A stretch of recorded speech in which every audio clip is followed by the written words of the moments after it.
Forward bias के बारे में समझते हैं कि इसका मतलब क्या होता है।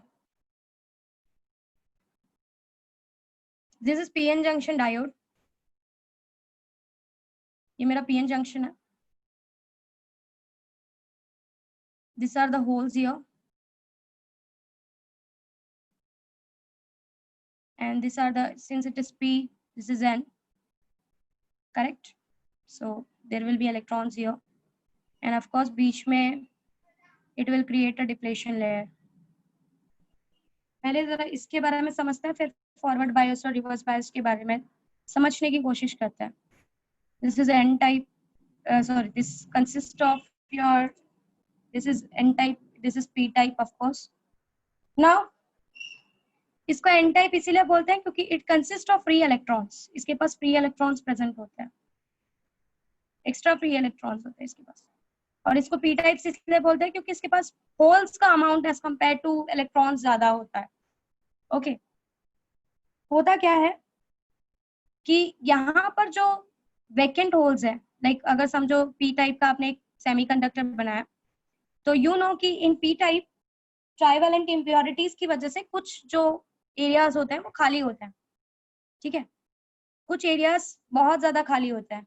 अब होता क्या है कि ये जो एक्स्ट्रा इलेक्ट्रॉन्स है, इसके ये जो खाली एरिया है नियर दिस जॉइनिंग का, दिस ट्रांजिशन का जो जंक्शन है, ये जो ट्रांजिशन पॉइंट है, ये जो जंक्शन पॉइंट है, ये फ्री इलेक्ट्रॉन्स इस पर्टिकुलर इस लेयर के आजू बाजू में जितने भी वेकेंट प्लेसेस होते हैं, होल्स होते हैं, ये फ्री इलेक्ट्रॉन्स क्या करते हैं, जंप कर कर वहां उस फ्री प्लेसेस को भरने की कोशिश करते हैं, means electrons come here, they try to fill it.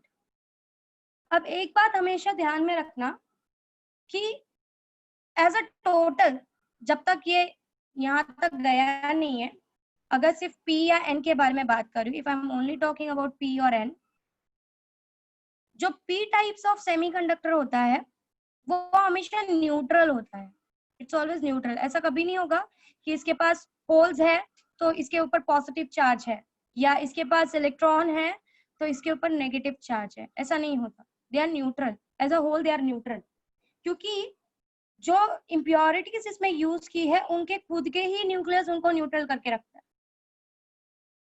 All together they are neutral, पहले ये न्यूट्रल होते हैं, बट जब ये ज्वाइन होते हैं एक दूसरे से और पीएन जंक्शन जैसा कुछ बनता है, सो एज आई सेड कि इसका जो फ्री प्लेसेस होता है, जो पास के इसके इलेक्ट्रॉन्स होते हैं, इस लेयर के इस एरिया के इलेक्ट्रॉन्स जो होते हैं, वो क्या करते हैं, जंप कर कर यहाँ पर, यहाँ के जो फ्री स्पेसेस होंगे उसमें जाकर बैठ जाते हैं, और इसके जस्ट ये साइड वाला जो भी जहाँ के फ्री इलेक्ट्रॉन्स जाके बैठे हैं वहां पर होल्स क्रिएट हो जाता है, it creates a hole. Okay, यहाँ पर इट क्रिएट्स अ होल, यहाँ पे इलेक्ट्रॉन्स जाके बैठ जाते हैं। अब बैठने के बाद इन एरियाज में कोई भी फ्री चार्जेस अवेलेबल नहीं होता, क्यों, क्योंकि यहाँ के सारे फ्री चार्जेस यहाँ पर जाकर बैठ गए, दे कंबाइंड ईच अदर, ठीक है। अब होता क्या है कि ये जो पी साइड है, सिंस इसने इलेक्ट्रॉन्स को एक्सेप्ट किया है, ये नेगेटिव हो जाता है, इसकी ताकत कम हो जाती है, और इसने इसको इलेक्ट्रॉन्स दिए हैं तो ये पॉजिटिव हो जाता है। जो पी साइड है वो नेगेटिव हो जाता है और जो एन साइड है वो पॉजिटिव हो जाता है, because it has donated the electron. इसके बारे में आपको पता है कि ऐसा होता है कि when you donate the electron you get a positive charge on your body, so this becomes negative and this becomes positive, ये पॉजिटिव बन जाता है। अभी ये आपने अप्लाई नहीं किया है, ये इंटरनल सिस्टम, ये डिप्लेशन लेयर बनने की वजह से हुआ है, this is all because of the depletion layer. अगर ये अलग अलग प्रेजेंट होते तो इन पे कोई चार्जेस नहीं होता, they were neutral, p was neutral, n was neutral. ये डिप्लेशन लेयर बनने की वजह से, because of this depletion layer, जहां पर कॉम्बिनेशन हो गया है, जहां पर यहाँ से कूद कर ये यहाँ बैठ गया है, यहाँ पर वैकेंट प्लेसेस बन गई है और यहाँ पे उसने कंबाइन कर दिया जाके उस फ्री स्पेसेस को, इस रीजन की वजह से, इस पर्टिकुलर रीजन की वजह से ये पोटेंशियल डिफरेंस डेवलप हो रहा है कि ये नेगेटिव बन रहा है और ये पॉजिटिव बन रहा है, there is a potential difference now. अब अगर मेरे इलेक्ट्रॉन को, यहाँ के इलेक्ट्रॉन्स को, जैसा कि बालाजी ने बोला कि miss my electron wants to go from this side to this side, मेरे इलेक्ट्रॉन को यहाँ से यहाँ जाना है, मुझे मेरा करंट फ्लो करवाना है। सो हो ना हो, यहाँ से मुझे, यहाँ पर मुझे ऐसी ताकत रखनी पड़ेगी जो मेरे पूरे इलेक्ट्रॉन को इस साइड खींच ले। They should just attract the electrons. इतनी ताकत मुझे, इतना पोटेंशियल यहाँ पे रखना पड़ेगा कि इस बैरियर को ओवरकम करके मेरे इलेक्ट्रॉन्स यहाँ से फ्लो होना चालू हो जाए। अब मैम बालाजी ने जो कंडीशन बोला कि मैं यहाँ पॉजिटिव रख के इसको क्यों लेके जाऊं, यहीं से भगाता हूँ ना, उसके बारे में भी समझेंगे कि क्यों यहाँ पे मैं पॉजिटिव, यहाँ का पोटेंशियल हाई रखने की बात नहीं कर रही हूँ, बट यहाँ का पोटेंशियल हाई रखने की बात कर रही हूँ। एक रीजन तो यहाँ पर फ्री स्पेसेस है, मेरे इलेक्ट्रॉन को जंप करना बहुत इजी होगा। It will be easy for my electrons to jump, उसको जगह मिलेगी खाली खाली कि वो आराम से आगे की तरफ पास आउट हो जाएगा। और यहाँ पे खुद ही इतने सारे इलेक्ट्रॉन्स हैं कि हर इलेक्ट्रॉन को क्रॉस होने के लिए दूसरे इलेक्ट्रॉन के पहले जाने का वेट करना पड़ेगा। तो मैं यहाँ पे इतनी ताकत लगाऊंगी कि मेरा ये इलेक्ट्रॉन्स इस पोटेंशियल बैरियर को, ये जो पोटेंशियल डिफरेंस क्रिएट हुआ है, इसको क्रॉस करके ये इस साइड आ जाए। So when I connect my p side to the positive high potential of the battery and n type to the this part, this condition is called as forward biased. इसको forward biased बोलते हैं। जब आपका p side positive से connected होता है और n side negative से connected होता है, so that सारे इलेक्ट्रॉन्स जंप करके इस डायरेक्शन से इस डायरेक्शन में फ्लो होना चालू करते हैं। इलेक्ट्रॉन्स का फ्लो इस डायरेक्शन में है। आपको पता है करंट का डायरेक्शन हमेशा उसका उल्टा लिया जाता है। करंट का डायरेक्शन हमेशा इलेक्ट्रॉन के फ्लो से उल्टा लिया जाता है। It's a conventional way. The electron starts jumping from N side to the P side, jump करना शुरू कर देता है and they start moving to the circuit. This is forward biased. और इसमें जो करंट डेवलप होता है इज वेरी हाई। जो करंट डेवलप होगा it is very high. Now what is the characteristic of, अब तो इतना समझ गया होगा कि why I am keeping it positive here, why I am keeping it negative. आप जब फॉरवर्ड बायस के बारे में एक्सप्लेन करते हो, आपको पहले इस डिप्लेशन लेयर के बारे में समझाना पड़ेगा कि आपको यहाँ पर पॉजिटिव क्यों रखना पड़ रहा है, to overcome this potential barrier, और ये इलेक्ट्रॉन्स यहाँ से जंप करके यहाँ पर आ जाए। इतनी ताकत तो मेरी बैटरी में होनी चाहिए क्योंकि ऑलरेडी ये लोअर पोटेंशियल पे है, ये ऑलरेडी इसके पास इतनी। आप जब बोलते हो कि your element have a negative power at it, इसका मतलब समझ में आता है आपको कि इसका नेगेटिव पावर का मतलब क्या है? What does this mean? उसने एक इलेक्ट्रॉन बाहर से लिया है बट उसका न्यूक्लियर फोर्स तो अभी भी उतना ही है ना। न्यूक्लियर फोर्स तो अभी भी उसके पास उतना ही है, जितना प्लस है उतना माइनस है। एक्स्ट्रा नेगेटिव को हैंडल करने के लिए उसका अपना अंदर का ही न्यूक्लियर फोर्स उसको यूज करना पड़ रहा है। तो वहां पर उसकी ताकत डिवाइड हो गई है, कम हो गई है। ये बात पता है आपको? यस और नो? जब आप एक एटम में बात करते हो, आपने 10th स्टैंडर्ड में एटॉमिक रेडियाई का पीरियोडिक ट्रेंड पढ़ा होगा, नहीं याद होगा आपको। बट ये नेगेटिव और ये पॉजिटिव का मतलब क्या होता है वो समझो। इट्स एन क्या बोल सकते हैं, ये एक ताकत है। यहाँ पर ये एक्स्ट्रा इलेक्ट्रॉन्स आने की वजह से इनका न्यूक्लियर फोर्स तो, इनके एटम का न्यूक्लियर फोर्स तो अभी भी उतना ही है ना, पर ये एक्स्ट्रा इलेक्ट्रॉन आने की वजह से अब इनको इस एक्स्ट्रा इलेक्ट्रॉन्स को भी हैंडल करना पड़ रहा है, जिसकी वजह से इनकी ताकत कम हो गई है क्योंकि इनकी ताकत स्प्रेड हो गई है इन इलेक्ट्रॉन्स पे। दे have become lower potential now. इनका जो पोटेंशियल है वो कम हो गया है। क्यों? क्योंकि अब जहां वो 5 को हैंडल, जहां वो 3 को हैंडल कर रहे थे, अब उनको ये एक्स्ट्रा भी हैंडल करना पड़ रहा है। इनका फ्रस्ट्रेशन बढ़ चुका है, इनकी ताकत स्प्रेड हो गई है और ज्यादा कम हो चुकी है इनको भी हैंडल करने में। And this is at higher potential क्योंकि इन्होंने और फ्री स्पेसेस क्लियर कर लिया। जहां पर उसको 5 इलेक्ट्रॉन पकड़ के काम करना था इन दिस पेंटावेलेंट इम्प्योरिटी, उसने अपना एक इलेक्ट्रॉन देके वो तो फ्री हो गया भाई। मेरा जो एक्स्ट्रा टेंशन था वो फ्री इलेक्ट्रॉन, वो तो गया। So they have developed the potential difference between the two. कुछ क्लिक हो रहा है मैं क्या बोल रही हूँ? यस और no? Please answer. Why I'm saying this P is at negative potential and this N is at positive potential, कुछ समझ में आ रहा है? Yes or no? Please answer. Guys, react नहीं करोगे तो मुझे कैसे समझेगा? यस और नो? Miss. आकांक्षा, अमला, कुछ समझ में आ रहा है मैं क्या बोल रही हूँ? आयुष, कुछ समझ में आ रहा है मैं क्या बोल रही हूँ? Balaji, Yes, miss. तो जब मैं बोल रही हूँ कि दिस इज नेगेटिव पोटेंशियल, इसका मतलब ये है कि इनको एक्स्ट्रा इलेक्ट्रॉन्स को हैंडल करना है, पर ताकत तो उनके पास उतनी ही है। पर अब ये एक्स्ट्रा इलेक्ट्रॉन भी अगर इनको हैंडल करना है तो अपनी ताकत को अब इसमें भी इन्वॉल्व करवाना पड़ेगा उनको। तो जहां वो 3 को पकड़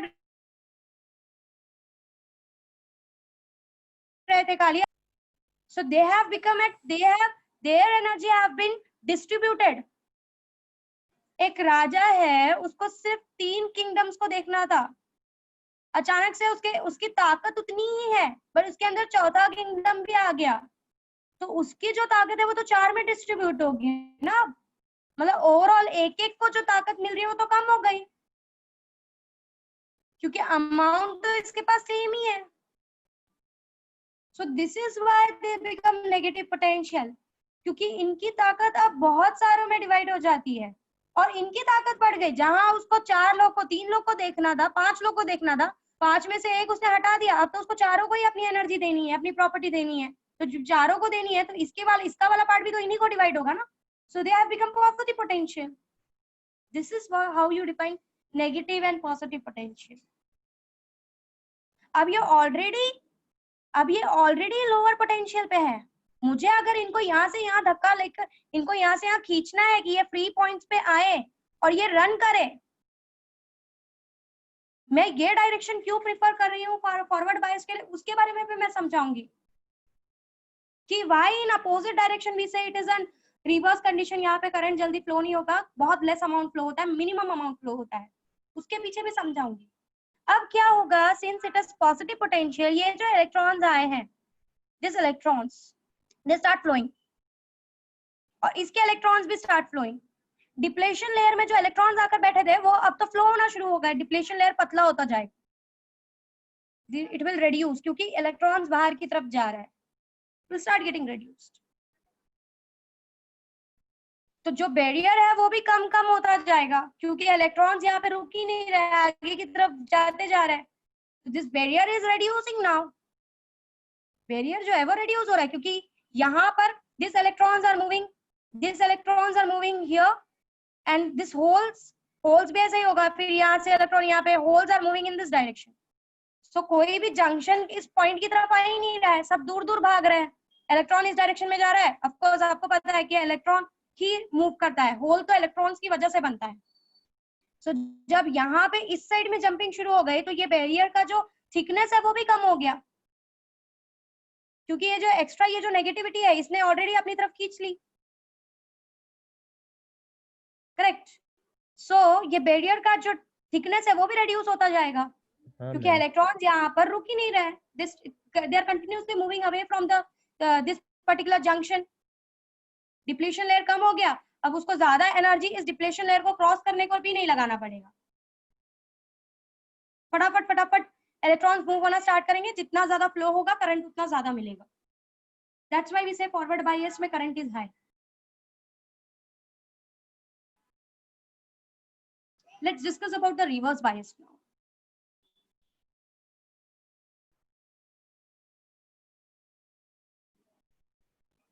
इसके बारे में समझते हैं। सेम फिनोमेना अभी भी है,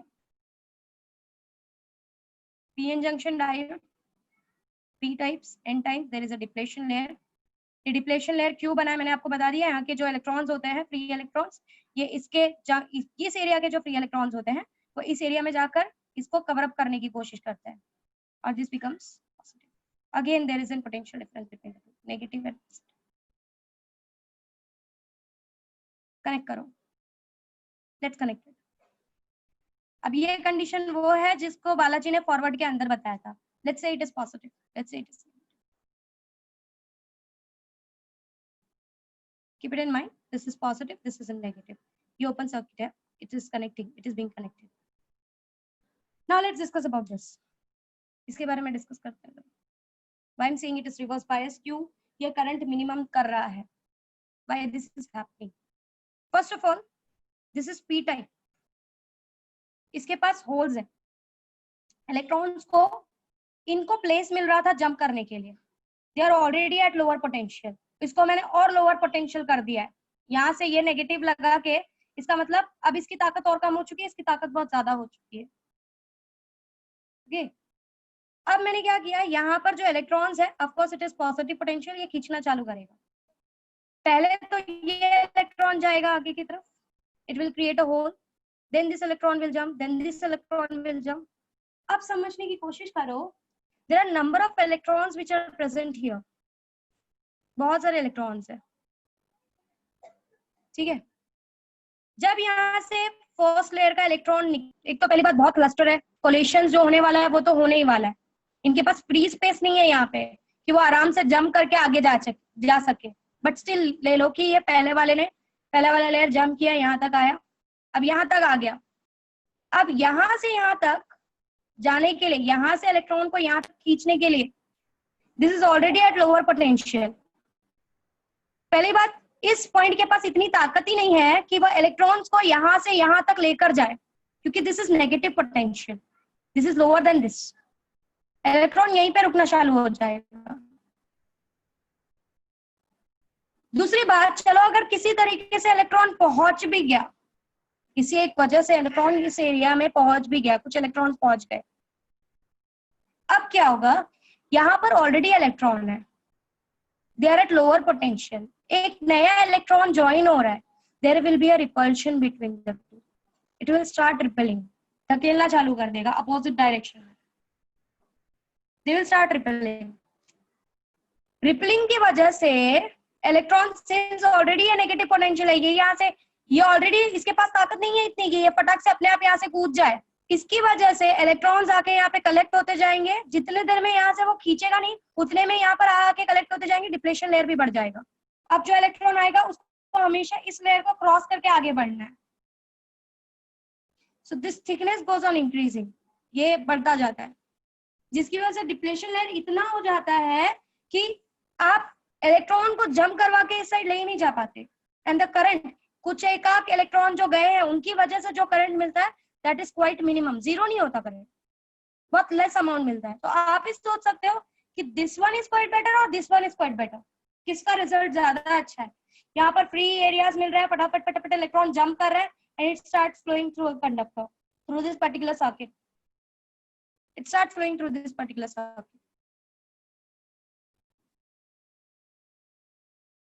and current flows in this particular circuit। यहाँ पर this electron comes, यहाँ पर आता है, ज्वाइन करता है, there is a repulsion between the two, यहाँ पे रिपल्शन की वजह से ये जो एरिया है इसका ओवरऑल, इसकी ताकत ऑलरेडी कम है, इसकी ताकत ऑलरेडी कम है, ये आके इसमें ज्वाइन होता जाता है, जो एक आक अमाउंट आके ज्वाइन होगा वो आके यहाँ पे ज्वाइन होता है, because of this higher potential, when it will continue here, कुछ अमाउंट आके ज्वाइन होंगे, since there is an electron already यहाँ पे बहुत सारे इलेक्ट्रॉन्स है, फ्री स्पेसेस इतने नहीं है यहाँ पे, कुछ अमाउंट है फ्री स्पेसेस के, बट ऑफ कोर्स पहला फोर्स जो भी लगेगा वो इन पे लगेगा, पहला फोर्स इस पे नहीं लगेगा, जो फर्स्ट फोर्स लग रहा है वो यहाँ पे नहीं लगेगा कि इसको ये जंप करवाए, पहला फोर्स यहाँ पे लगेगा।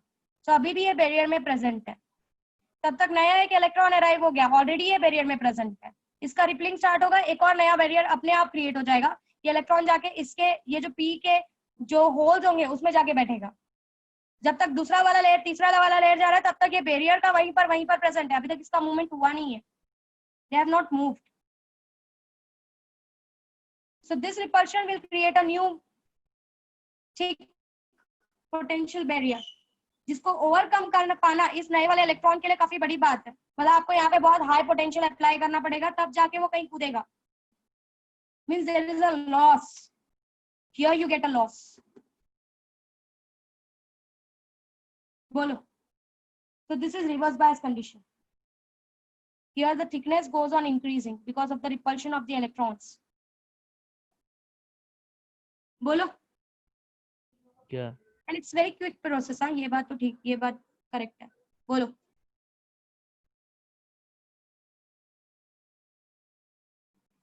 प्लीज आस्क, कोई कुछ पूछ रहा था?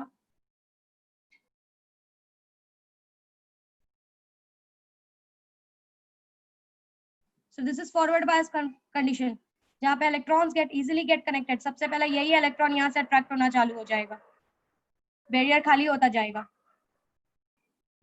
और इलेक्ट्रॉन्स आगे प्रोसेस होते जाएंगे। यहाँ पर बैरियर और बढ़ता जा रहा है, इसका जो अपोजिशन वाला एरिया है वो और बढ़ता जा रहा है, थिक होता जा रहा है, जिससे आपको पोटेंशियल, आपके इलेक्ट्रॉन को जब यहाँ से यहाँ जंप करना है उसको काफी ज्यादा एनर्जी की जरूरत पड़ेगी उसको यहाँ से यहाँ जंप करने के लिए। मतलब आप जितनी एनर्जी लगाने वाले हो उससे कम आपको करंट मिलेगा, करंट का अमाउंट विल बी मिनिमम। यहाँ पे वो प्रॉब्लम नहीं है, आपने हल्का सा करंट लगाया फटाफट इलेक्ट्रॉन्स का फ्लो दिखाई देना शुरू होना चालू हो जाएगा।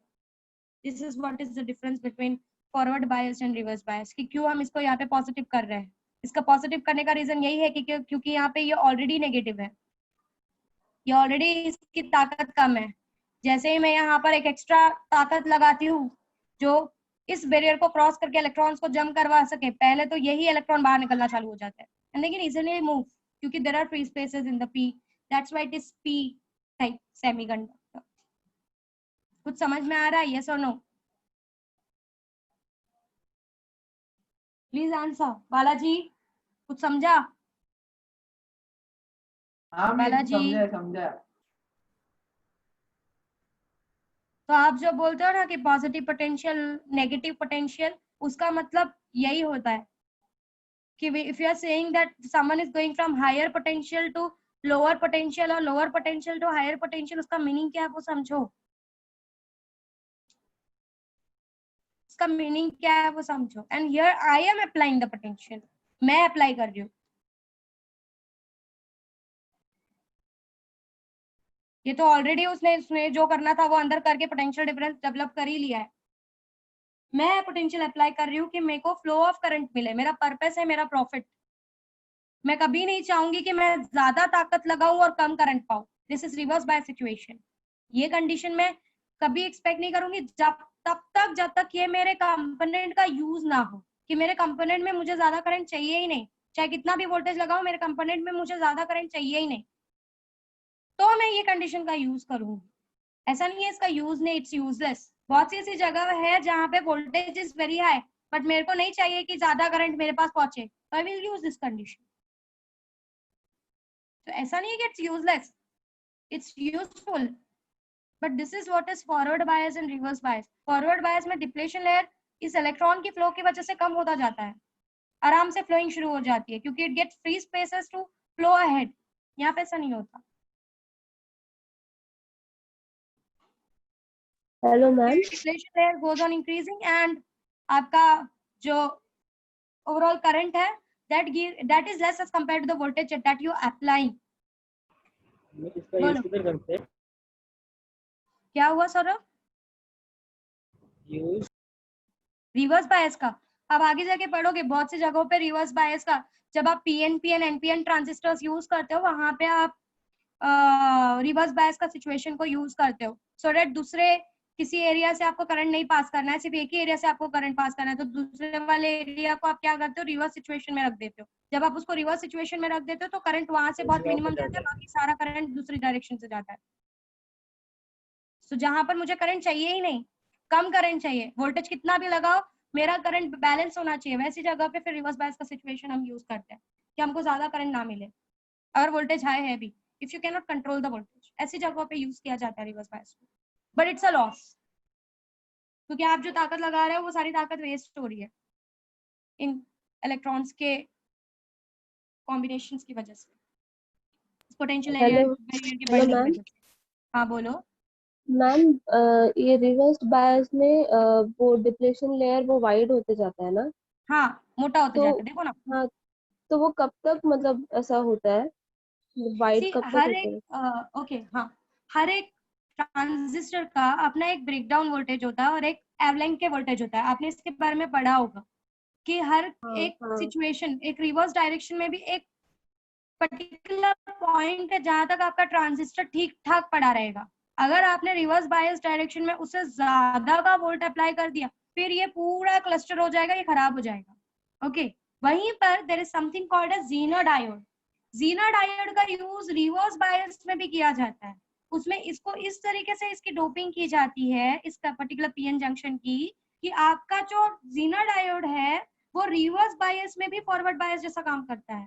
वो रिवर्स बायस में भी एक वोल्टेज के बाद वो ज्यादा करंट बनाकर देता है। So there is zener voltage, zener diode बोलते हैं उसको, उसका यूज किया जाता है आपके मशीन्स में, जैसे कि आपका रेफ्रिजरेटर वगैरह हो गया, वहां पे उसका यूज किया जाता है कि अगर रिवर्स डायरेक्शन में भी करंट का वोल्टेज थोड़ा हाई हो रहा है, क्योंकि यू नो आपके घर पे एसी वोल्टेज आता है, correct, you have an AC current, आपके घर पे एसी करंट आता है, तो अगर एसी करंट आ रहा है तो आपका ऑफ कोर्स एक बार उसका पोलैरिटी प्लस माइनस होगा, दूसरी बार उसका पोलैरिटी माइनस प्लस होगा। तो आपके मशीन्स को प्रॉपरली काम करने के लिए आपको ऐसी कोई चीज यूज करनी पड़ेगी जो दोनों वोल्टेजेस को सेम तरीके से बैलेंस करे। ऐसा नहीं होना चाहिए कि एक बार प्लस माइनस आया तो आपका मशीन अच्छा चल रहा है, माइनस प्लस आया तो आपका मशीन आपके मशीन में जो डायोड्स यूज किए हैं वो रिवर्स बायस्ड होकर आपका मशीन खराब हो जाए। तो वैसी जगहों पे जीनर डायोड का यूज किया जाता है, that I will discuss further as well. तो ऐसे डायोड्स का यूज किया जाता है जो रिवर्स में भी जाकर फॉरवर्ड जैसा काम करते हैं, बट उनकी डोपिंग अलग होती है, दे हैव अ डिफरेंट। वो 2 to 200 वोल्ट वाला वो ही ना जनरल डायोड, रेंज उसमें तुमको काम दिया करता होगा, है ना। करेक्ट, हाँ हाँ रेंज तुमको दिया होगा। सो आपके हर मशीन में आज के टाइम में जीनर डायोड्स का यूज किया जाता है, most of the machines use Zener diode.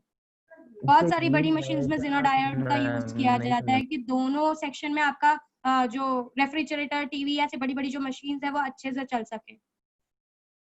Ma'am मतलब वो बोलो। करता क्या है अंदर? Okay ma'am. वो अंदर यही करता है कि आपका जो एसी साइकिल है उसको हाँ। मेंटेन रखने की कोशिश करता है।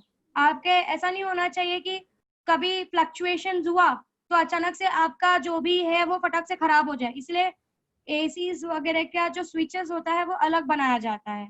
बहुत सारे रीजन है, उनमें से एक ये भी रीजन है। So we will discuss cycle about it in semiconductors. जब हम डिवाइसेस पढ़ेंगे we will discuss about it. फिलहाल आपको ये दोनों समझा, please don't go into deep. Electronics बहुत बड़ा है और मुंबई यूनिवर्सिटी में भर भर के इलेक्ट्रॉनिक्स है, तो आप अगर आगे पढ़ोगे एमयू से तो आपको बहुत इलेक्ट्रॉनिक्स मिलेगा। आई am not an electronics person but still I know a lot, क्योंकि मैंने भी पढ़ा है, I am from MU. So this is all about your forward bias condition and this is all about your reverse bias condition. So let's go ahead with our chapter. Forward bias, reverse bias समझ में आ गया हो तो जरा आगे बढ़ते हैं अपनी चैप्टर की तरफ। Do we have time? Yes, we have time. Let's go ahead with the semiconductor devices. Here my revision gets over. Still 2 minute का टाइम दे रही हूँ, प्लीज थिंक अबाउट इट, कुछ डाउट है तो पूछ सकते हो। Pentavalent, trivalent, forward bias, reverse bias, कोई भी ऐसा केस है जो ना समझाओ तो प्लीज पूछो, I'll discuss that again. उसके बाद एक बार मैंने सेमीकंडक्टर यूज किया तो मैं सीधा बोलूंगी कि this is forward bias, this is reverse bias. आपको सीधा आपको दिमाग में क्लिक होना चाहिए कि मिस फॉरवर्ड बायस बोल रही है तो मतलब क्या है और रिवर्स बायस बोल रही है तो मतलब क्या है। ये चीजें अब आपको क्लिक होना शुरू होना चाहिए। ये नहीं आएगा तो मैं कुछ भी समझाऊंगी, आप कुछ नहीं समझेगा और मैं वापस रिविजन नहीं करूंगी। Make it in mind, I am not going to revise it because 2 days I have given for revision. आपको पता है कि आपका पीएन जंक्शन डायोड इससे रिप्रेजेंट किया जाता है, we represent it like this, correct. This is P side, this is N side. ये पी साइड होता है और ये एन साइड होता है, काफी छोटा सा होता है, आपके चार्जर में आपको देखने के लिए बहुत इजीली मिल जाएगा। क्या है ये? इट्स एन डायोड, कुछ नया नहीं है, पढ़ा है आपने, डायोड है ये। डायोड का सिंबल है, this side is represented as P and this side is represented as N. It's an symbol of diode, diode का सिंबल है ये।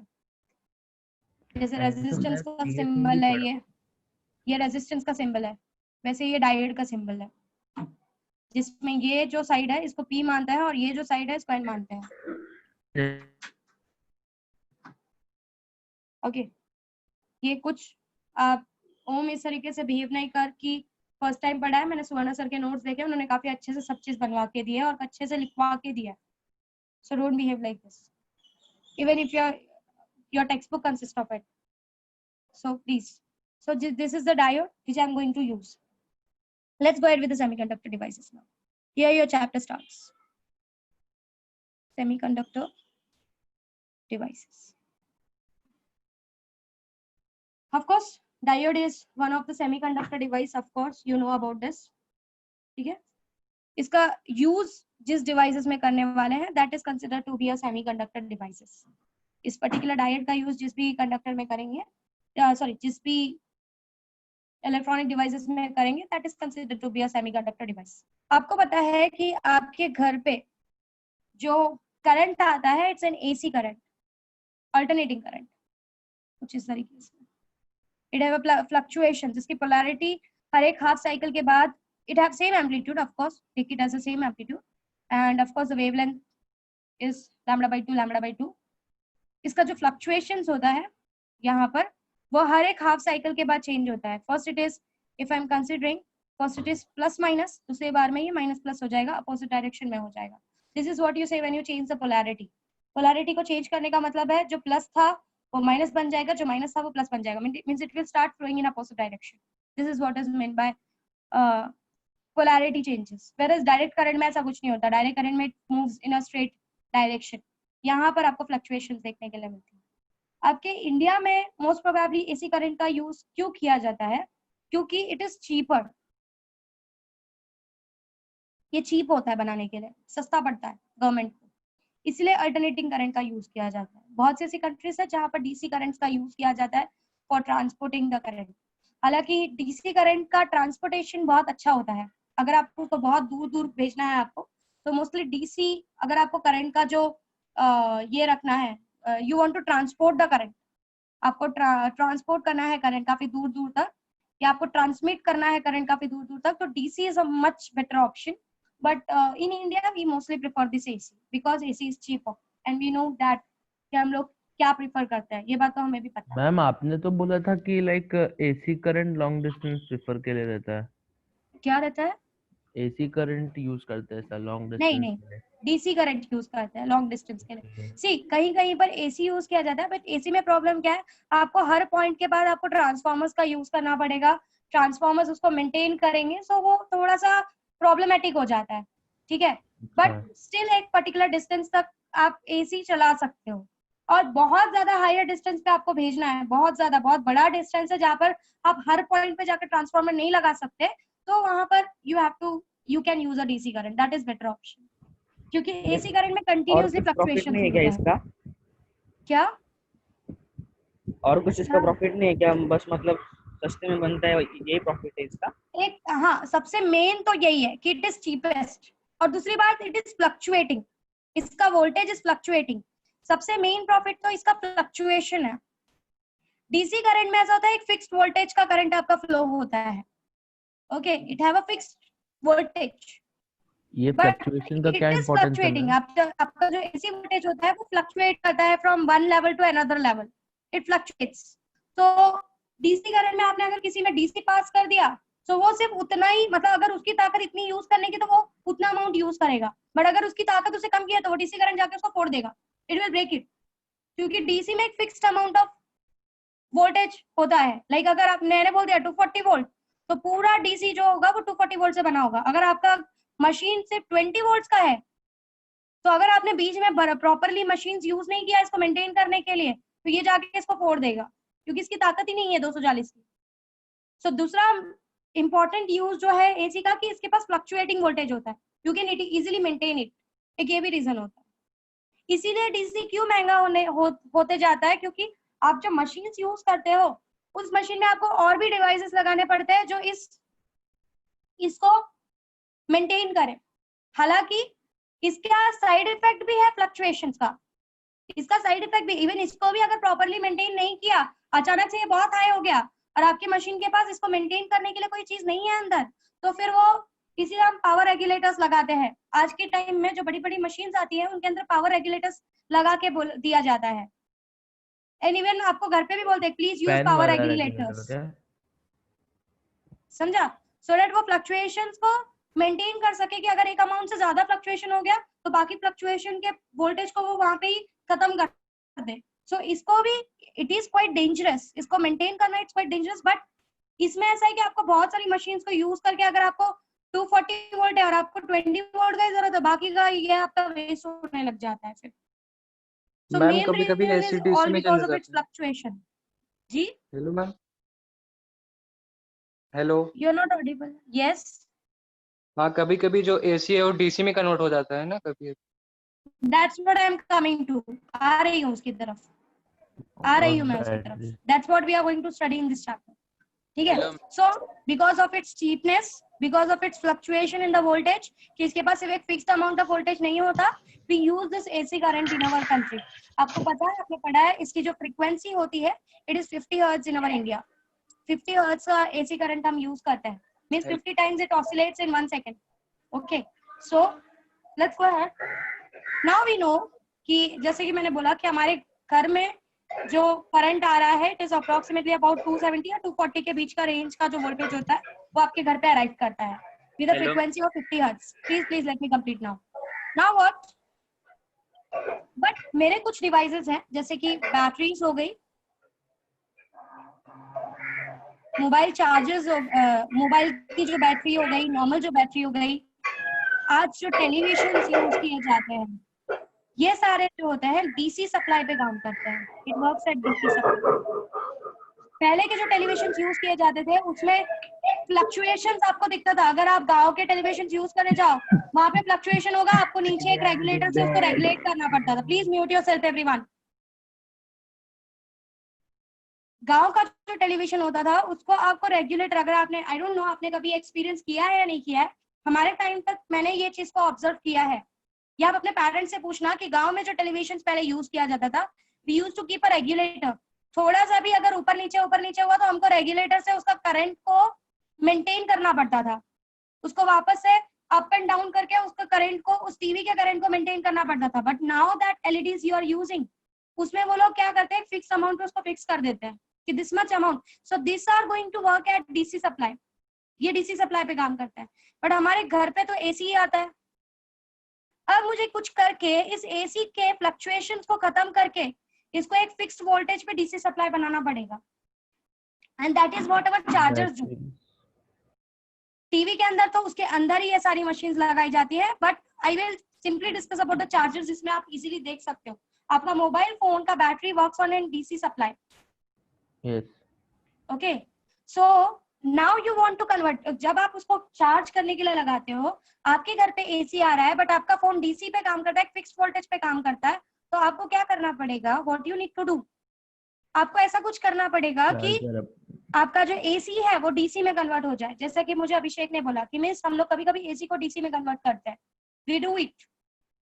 और इस प्रोसेस को ही, this process is called as rectification process. इसको रेक्टिफिकेशन प्रोसेस बोलते हैं. और जो मशीन इसके लिए यूज की जाती है that is called as rectifier, Rectifier. जिसके बारे में हम पढ़ेंगे. Rectifiers अपना mobile charger. Yes, it consist of rectifiers. Rectifiers के साथ बहुत सारी चीजें प्रेजेंट है, but one of the main component is rectifier. आपके चार्जर के अंदर रेक्टिफायर पाया जाता है.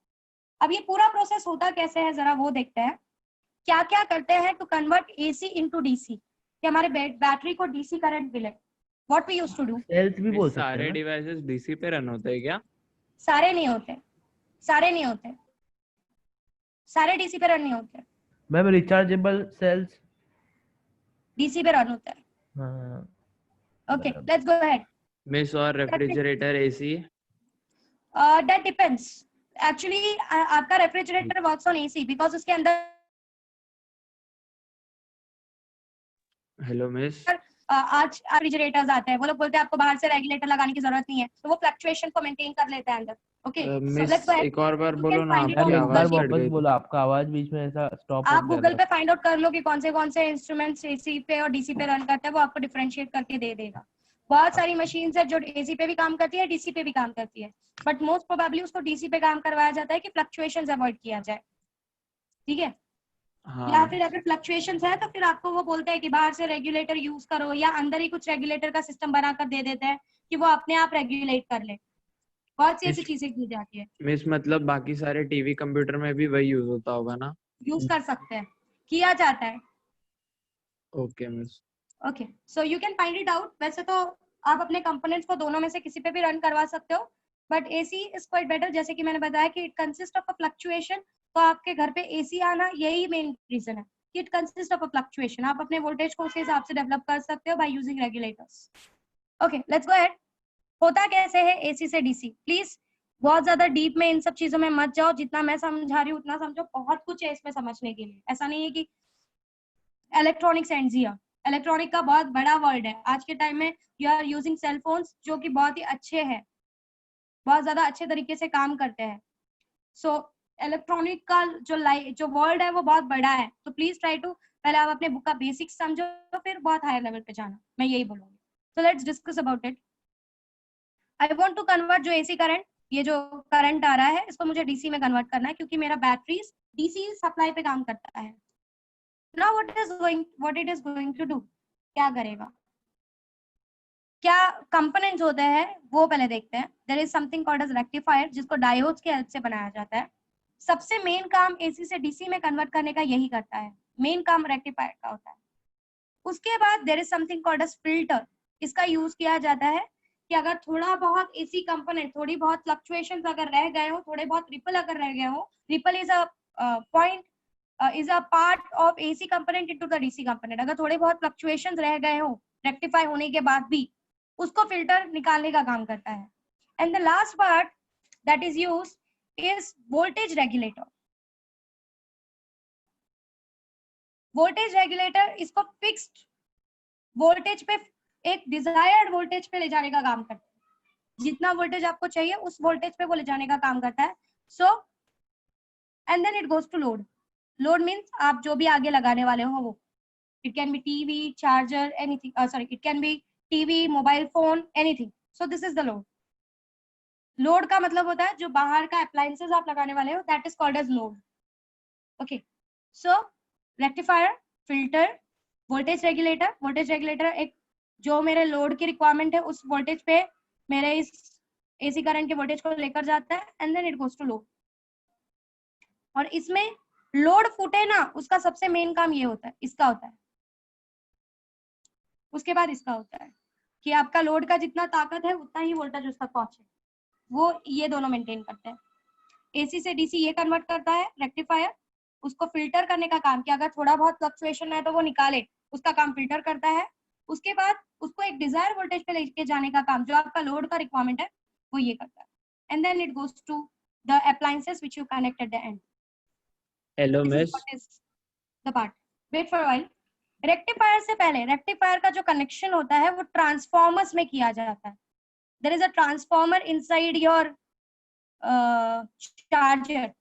आपके चार्जर के अंदर भी ट्रांसफॉर्मर्स होता है। Transformers up and down voltage को मेंटेन करने का काम करता है, कि एक बार वोल्टेज विल बी अप, एक बार voltage will be down. Voltage का हाई और लो और उसकी पोलैरिटी को मेंटेन करने का काम ट्रांसफॉर्मर्स का होता है। ये छोटे छोटे ट्रांसफॉर्मर्स आपके चार्जर के अंदर भी पाए जाते हैं। जैसे बड़े बड़े ट्रांसफॉर्मर्स बाहर होते हैं, वैसे एक छोटा सा ट्रांसफॉर्मर आपके चार्जर के अंदर भी पाया जाता है। ट्रांसफॉर्मर के बारे में आप डीप में आप ईएमआई चैप्टर या एसी करंट में पढ़ोगे। In AC, you will study in deep about the transformer. There are different types of transformer. Step up transformer, step down transformer, center tap transformer. Step up में वो voltage बढ़ाता है, step down में वो voltage कम करता है, और center tap में वो वोल्टेज को डिवाइड करता है। So इसके बारे में डीप में आप AC करंट में पढ़ोगे। तो पहला आपका जो रेक्टिफायर होता है वो ट्रांसफॉर्मर से कनेक्टेड होता है, जिसमें वोल्टेज हाई और वोल्टेज लो काम करने का काम ट्रांसफॉर्मर को होता है। वो ट्रांसफॉर्मर में एक बार एसी वोल्टेज रेक्टिफायर को पास किया, रेक्टिफायर उसको डीसी में कन्वर्ट करता है। डीसी में कन्वर्ट करने के बाद अगर थोड़े बहुत कंपोनेंट एसी के रह गए हैं, उसको फिल्टर निकालता है, उसको एक फिक्स्ड वोल्टेज पे, एक डिजायर्ड वोल्टेज पे ले जाने का काम है वोल्टेज रेगुलेटर का होता है, and then it goes to low, that is your mobile. ऐसा होता है, दिस इज व्हाट हैपेंस। अब पूछो क्या पूछ रहे थे, आस्क। मिस वो फिल्टर का क्या काम होता है, वापस बताओ ना। फिल्टर का काम ये है कि अगर आपने इसको रेक्टिफाई किया तो एसी के कुछ फ्लक्चुएशंस डीसी में रह जाते हैं। मतलब प्योर डीसी नहीं बना है, ऑलमोस्ट डीसी बन गया बट प्योर नहीं बना, अभी भी कुछ फ्लक्चुएशंस आपको मिल रहा है आपके वोल्टेजेस में, तो उस फ्लक्चुएशंस को निकालने का काम आपका फिल्टर करता है। मिस फिल्टर क्या होता है मतलब? वही जो it is made up of, पढ़ेंगे उसके बारे में हम डीप में आगे। It is ma'am there, filter के मोबाइल बारे में हम चार्जर डिस्कस तो करेंगे। रेक्टिफायर हो गया, तो फिर फिल्टर किधर है नहीं, उधर? मोबाइल चार्जर के अंदर ये सारी चीजें होती है, अच्छा, ये सारी चीजें। सारी मैम चीजें नेक्स्ट होती क्या है। लिखा है आपने? Voltage, It consists of a filter, it consists of a voltage regulator, and then your current comes to the load. चलो समझा। तो सोच अप्लायंस सकते ना हो कि मिस। एक छोटा सा मोबाइल चार्जर के अंदर ये सारे कंपोनेंट्स प्रेजेंट है और कितना काम हो रहा है अंदर। इसीलिए जब आप चार्जर लगा के स्विच ऑन करके छोड़ देते हो ना, तो इसका मतलब ये नहीं है कि वहां पे रेक्टिफिकेशन नहीं हो रहा है, वहां पे अभी भी रेक्टिफिकेशन हो रहा है, बट लोड पे करंट नहीं जा रहा है। It's not going to load, it is getting waste हो रहा है। तो ऐसा नहीं बोल सकते कि चार्जर ऑन है या ऑफ है तो कोई प्रॉब्लम नहीं होगा। अगर चार्जर ऑन है, आपका स्विच ऑन है, तो means it is conducting the current. और अगर मैम ज्यादा देर मोबाइल ऐसा चार्ज होने के बाद भी छोड़ दिया तो भी प्रॉब्लम होता है ना, तो भी प्रॉब्लम होता है। एक्स्ट्रा चार्ज चला हालांकि जाएगा तो अब आपके बैटरी मोबाइल खराब हो फोन्स को सकता है। ऐसा बनाया जा रहा है कि वंस इट इज चार्ज्ड, जितना उसका कैपेसिटी है इतना हो गया, तो उसके बाद वो अंदर ऐसे फंक्शनिंग करता है कि उसके बाद वो करंट लेना ही बंद कर देता है। It stops there, but still current is arriving, but वो अराइव करके रिटर्न बैक जा रहा है। उसमें आपका चार्जर खराब होने का चांसेस ज्यादा हो जाता है। बराबर, समझा। Hello charger miss. क्यों क्योंकि उड़ उसी जाता है मैम? पाथ से वो आ रहा है और उसी पाथ से वो रिटर्न बैक जा रहा है। बोलो, चार्जर क्यों उड़ जाता है? चार्जर क्यों उड़ जाता है? Again the same reason as I said कि सी इसकी इस रेक्टिफायर की अपनी एक ताकत है। ओके, आपका फ्लक्चुएशन बहुत ज्यादा हो रहा है, जिस फ्लक्चुएशन को वो मेंटेन नहीं कर सकता। तो इसीलिए कभी भी मोबाइल फोन खराब होने से पहले चार्जर खराब होता है, क्योंकि मेन काम तो यही हो रहा है। तो अगर उसका जो डायोड अंदर यूज किया है उसकी ताकत से ज्यादा करंट फ्लो अंदर आ गया, अचानक से धक्का लग गया, तो इट गेट डिस्ट्रॉयड। शॉर्ट ऐसा होता है, सर्किट में। शॉर्ट सर्किट टाइप बोल सकते हो। नॉर्मली चार्जर आपका जो उड़ता है वो अच्छे प्लेसेस पे नहीं होता, ये गांव वगैरह में होने का चांसेस ज्यादा होता है, क्योंकि वहां पर फ्लक्चुएशंस बहुत ही ज्यादा डिसबैलेंस्ड रखा जाता है। हाँ मैम। कहीं से भी कुछ भी वायर कनेक्ट करके they try to bring a current at home. So वहां पर जो फ्लक्चुएशंस है वो अच्छे से मेंटेन नहीं हो पाते, इसलिए उन प्लेसेस पे या पर जहां पर प्रॉपरली ग्राउंडिंग वगैरह नहीं की गई है, you know that one wire is left inside the home, अंदर घर में छोड़ दिया जाता है, दैट इज ग्राउंडेड वायर। अगर वो प्रॉपर नहीं किया गया है तो then this things happens there. Hello miss. Hello ma'am. Yes, ma'am अगर वो मतलब मोबाइल फुल चार्ज होने के बाद उसके अंदर का रेजिस्टेंस बढ़ा दिया मोबाइल ने, तो फिर तो चार्ज वो चार्जर की तरफ आना ही नहीं चाहिए ना। जब लोड पे रेजिस्टेंस ज्यादा है तो वो तो आएगा ही मैंने नहीं ऐसे ना। नहीं बोला रेजिस्टेंस बढ़ा दिया है, मैंने कब बोला रेजिस्टेंस बढ़ा दिया? मैंने कहा इट ब्लॉक्स, वो वो कैसे? ब्लॉक कर देता है। It don't accept. मैं उसका फंक्शनिंग नहीं बताने वाली हूँ आपका। I am not going to study. आप गूगल पे जाके सर्च कर लो, यू कैन स्टडी देयर कि वो ऐसा क्या करता है कि it stop taking current inside. It's not my part anymore. मैं जाऊंगी हेलो तो ऐसे मिस। तो मैं आपको मोबाइल का पूरा फंक्शनिंग सिखाने बैठ जाऊंगी। नहीं, वो क्या करते हैं वो सिर्फ शॉर्ट में तो बताओ, वो तो सर्च करें गूगल पे सर्च कर लो, you will get it there. Ma'am. आपको मिल जाएगा कि व्हाट फंक्शंस, ऐसा क्या उसके अंदर कोडिंग सेट की जाती है कि it stop taking current afterwards. अब हाँ ऐसे मिस, वोल्टेजेस, ऐसे मोबाइल्स बनाए जा रहे हैं। लेकिन search it on Google, search it on Google. उसको रेजिस्टेंस ही बढ़ाना पड़ेगा ना। और बालाजी क्या आई कर सकते? Said, Balaji I said search it on Google, या और फिर hello go for miss. Software engineering, आपको सारी चीजें कवर अप हो जाएंगी वहां पे। मैम सॉफ्टवेयर में तो वो ठीक देखता हूँ। कोडिंग से बात करते हैं, कोडिंग से काम करता है। आपका सारा मोबाइल फोन आज के टाइम में कोडिंग पे काम करता है, you should know this. Ma'am वो पता है, लेकिन करंट को थोड़ी ना कोडिंग कंट्रोल करेगा मैम। क्यों नहीं करेगा? कर सकता है, क्यों नहीं कर सकता? कोडिंग आज के टाइम में कुछ भी कर सकता है। आपको पता नहीं, कोडिंग बड़ी बड़ी सैटेलाइट्स चलाता है। मैम लेकिन कोडिंग के हेल्प कोडिंग से आप बड़ी बड़ी सैटेलाइट्स को कंट्रोल करते हो। कोडिंग आप एटॉमिक फिजिक्स भी करंट को भी कंट्रोल कर पॉसिबल सकते है। हो अकॉर्डिंग टू कोडिंग। हैकिंग वो कर कुछ सकते हो। कंडीशंस रख देगा, वो कुछ कंडीशंस रख देगा वहां पर कोडिंग में कि दिस आर सम कंडीशंस, उसके बाद you have to work like this. आपका फोन उसी हिसाब से काम ही करता है कोडिंग के अलावा। अगर उसके अंदर एक कोड नहीं है, आपने एक लैंग्वेज उसके अंदर नहीं डाली है, उसको वो नई चीज करने नहीं आएगी। तो कोडिंग पे आपका फोन ओवरऑल काम करता है।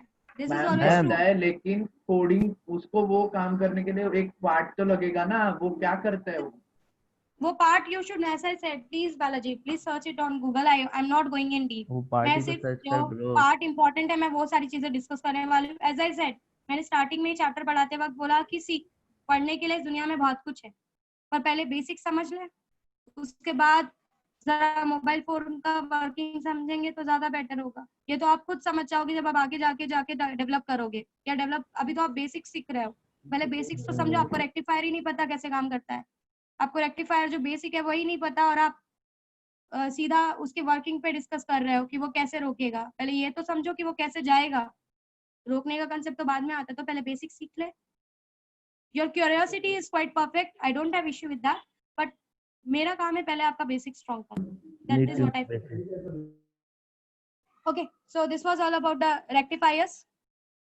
एसी से फिल्टर, फिल्टर से ट्रांसफार्मर से रेक्टिफायर, रेक्टिफायर से फिल्टर, फिल्टर से voltage regulator and then voltage regulator से load. This is what is the condition. Okay, this is how it happens. Pratibha ma'am,